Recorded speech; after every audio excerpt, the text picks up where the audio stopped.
First phase जितना अच्छे से निपट गया है, शांतिपूर्ण हम कहेंगे उसको, जो छिटपुट घटनाएं हुई हैं वो बंगाल के कॉन्टेक्स्ट में देखें तो वो कुछ नहीं है। जिस तरह की बंगाल के चुनाव में हिंसा का जो बैकग्राउंड रहा है, वो हम खून खराबा, बम फूटना, गोली चलना तक हमने देखा हुआ है। तो वो अगर नहीं हुआ है और इतनी वोटिंग हुई है तो दूसरे फेज में डेफिनेटली लोग बहुत कॉन्फिडेंस के साथ निकलेंगे, बिना किसी डर के निकलेंगे और खुल के निकलेंगे अपना वोट डालने के लिए।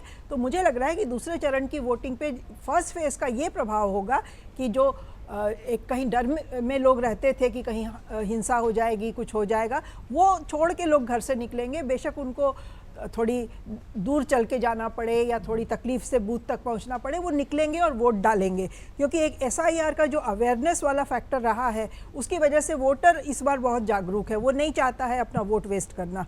तो वो तो होगा। जो दूसरे चरण की जो चुनाव की जो सीटें हैं, आपने जैसे सभी ने कहा कि TMC का पलड़ा वहाँ पे पिछले बार में भारी रहा है और उसमें बीजेपी के पास 18 सीटें थी मात्र, बाकी सारी सीटें ममता जी के पास थी। तो ममता बनर्जी की पॉलिटिक्स अगर आप देखें तो उन्होंने एक डायनामिक्स चेंज किया था बंगाल में जाके।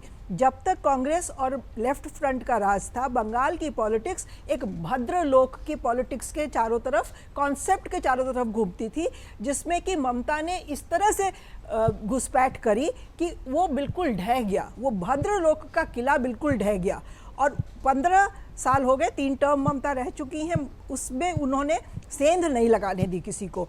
तो जो एक आप वो क्रिस्प कॉटन धोती कुर्ता वाला, आप या तो प्रणब मुखर्जी को याद करिए या उसके पहले सिद्धार्थ शंकर को याद करिए या प्रियरंजन दास मुंशी का याद करिए, तो वो बिल्कुल crisp white cotton dhoti kurta, कहीं पे कोई शिकन नहीं चेहरे पे और AC में निकल के चेहरे पे कोई पसीना नहीं, वो जो एक इमेज होती थी एक पॉलिटिशियन की, नेता की, उसको उन्होंने बिल्कुल धूल धूसरित कर दिया। उनकी क्रम्पल्ड कॉटन साड़ी, उनके पैरों में हवाई चप्पल, वो धूल में चली जा रही हैं, नंगे पैर चली जा रही हैं लिटरली, या भिड़ रही हैं या भाषण दे रही हैं बिना इसकी परवाह किए कि उनकी छवि कैसी बन रही है। तो ये जो था, जो नीचे का तबका था, जो भद्रलोक के बाहर का तबका था, उसने ममता को अपना समझ के उनको बिल्कुल अपना लिया था।